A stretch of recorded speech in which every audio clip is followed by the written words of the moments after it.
If you're watching this, you probably know the feeling. It's Sunday night, you're looking at your calendar for the week ahead and your stomach drops.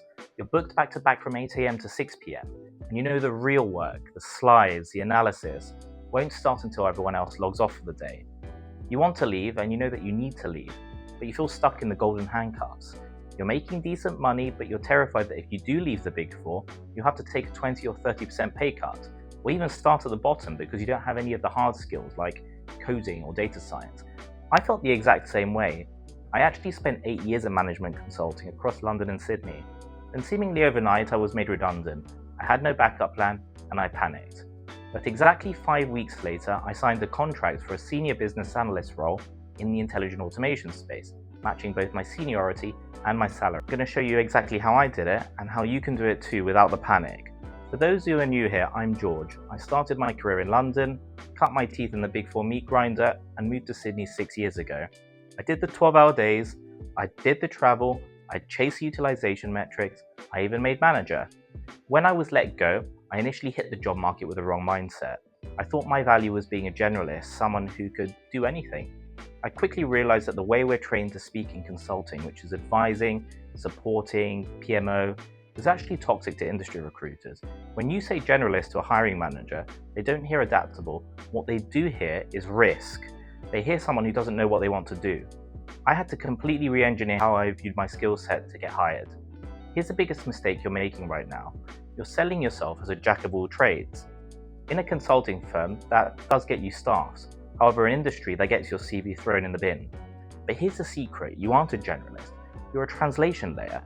Now think about it, companies are full of specialists. The tech team speaks code, the finance team speaks P&L, the executive speaks strategy, but they often can't actually talk to each other. They're desperate for someone who can sit in the middle and translate between them. And that's what you've been doing for years in consulting.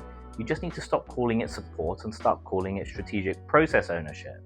Now, once I made that mental switch, everything else changed. Before we get to the steps, I need to bust the biggest myth that stops consultants from leaving, and that's the pay cut. Everyone told me, oh, if you leave for industry, expect a 20% drop, you're paying for work-life balance. And that's a lie, it's only true if you apply for generalist roles. If you apply for a project coordinator role, as an example, then yes, you might have to take a pay cut.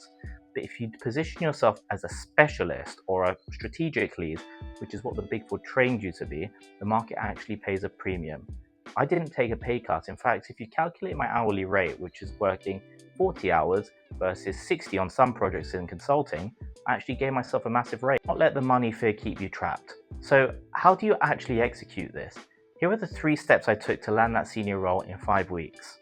Step 1, the CV translation audit. I took my CV and I ruthlessly deleted every single passive verb. If it said supported the implementation of X, I changed it to led the process design for X. If it said help the client understand Y, I changed it to delivered Y, saving 50K. You need to sound like you held the pen and not like you carried the bag. And that's how you pass the industry sniff test, as I like to call it. Step 2, the sniper approach. Most people panic and easily apply to 50 jobs on LinkedIn, and that's a black hole. When I was searching, I stopped the spray and pray entirely. I ignored 90% of the market and only applied to a handful of roles where I knew my skills were 100% match. I didn't chase job titles, I chased problems I knew I could solve. Now, because I translated my CV, I got a higher response rate without sending hundreds of applications. However, looking back, I realized I still took a risk. I relied on HR screening me correctly. And if I had to do it again today, and what I tell everyone else to do too, is to skip HR entirely. Once you find that perfect role, find the hiring manager on LinkedIn. Don't ask for a job, ask about their problems. Send a message like, I see you're building out your automation function. Are you struggling more with the technical implementation or the stakeholder buy-in?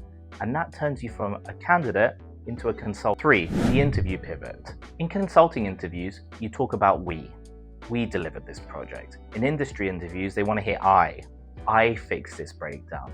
So I used the STAR method, but I focused entirely on the ugly execution details, the stuff that went wrong and how I fixed it. Consultants love to talk about the strategy, whereas operators talk about the execution. Proving you can get your hands dirty is what actually gets you the offer. And what was the result? I actually landed a senior business analyst role in the intelligent automation space. I didn't take a pay cut and I didn't have to start as a junior. And most importantly, I log off at 5 p.m. and I have my weekends back. The market isn't dead, and the market is just ignoring you because you're speaking the wrong language. If you can translate your value, you're actually a premium asset. Now, I can't review your entire CV in this video, but I have put together a 60-day exit roadmap, the escape protocol, and it breaks down the exact translation keywords I used and the scripts for reaching out to hiring managers. I can't link it here because YouTube doesn't have DMs, but if you click the link in my bio or search George Optimize on Instagram and DM me the word escape over there, I will send you the PDF directly to your inbox for free. Don't stay stuck just because you're scared of the jump. The grass actually is greener on the other side. See you in the next one.